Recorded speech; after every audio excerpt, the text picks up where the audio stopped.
నమస్తే జబర్దస్త్ టీవీ ఖమ్మం టీవీకి స్వాగతం. భారత విద్యార్థి సమాఖ్య ఎస్ఎఫ్ఐ ఉమ్మడి వరంగల్ జిల్లా ఆత్మీయ సమ్మేళనం కాళోజీ క్షేత్రంలో నిర్వహించారు.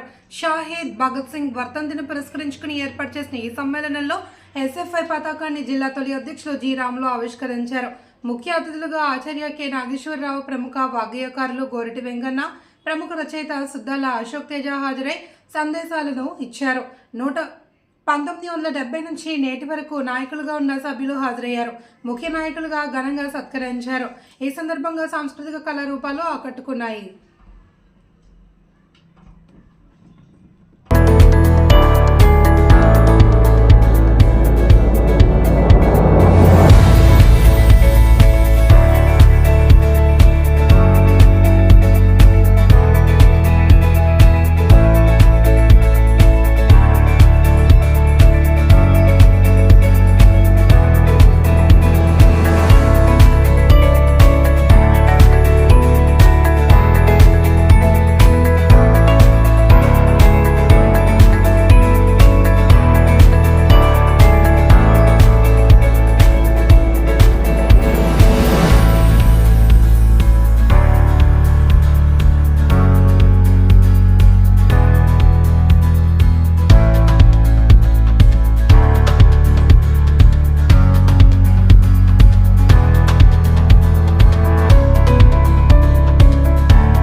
వరకు ఎస్ఎఫ్ఐలో క్రియాశీలకంగా పనిచేసినటువంటి కార్యకర్తలతోటి ఆత్మీయ సమ్మేళనం పెట్టాలని అనుకోవడం జరిగింది. వచ్చిన మీ అందరికీ స్వాగతం తెలుసు. మీ అందరికీ గుర్తు స్వాతంత్రం, ప్రజాస్వామ్యం, సోషలిజం నినాదాలతోటి రూపొందించబడ్డ ఎస్ఎఫ్ఐ సీనియర్ జిల్లా అధ్యక్షులుగా పనిచేసినటువంటి రాములు గారు విష్కరించాల్సిందిగా కోరుతాం.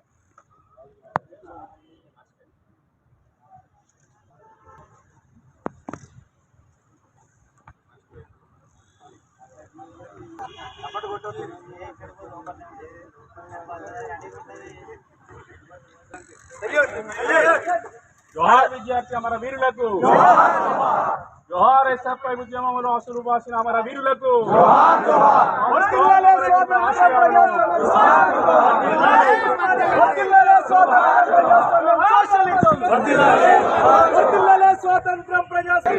స్వాతంత్రం ప్రజాస్వామ్యం సోషలిజం. భారత విద్యార్థులం భగత్ సింగ్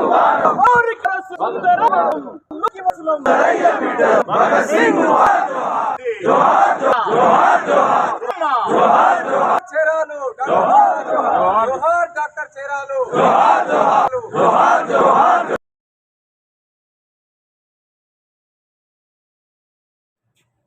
చదువుతూ పోరాడు, చదువుకే పోరాడు అనే నినాదంతో స్టడీ అండ్ స్ట్రగుల్ అండ్ ఎంతోమంది విద్యార్థులకి ఎన్నో రకాల సమస్యలు ఉన్నాయి, ఎన్నో రకాల త్యాగాలు చేసిన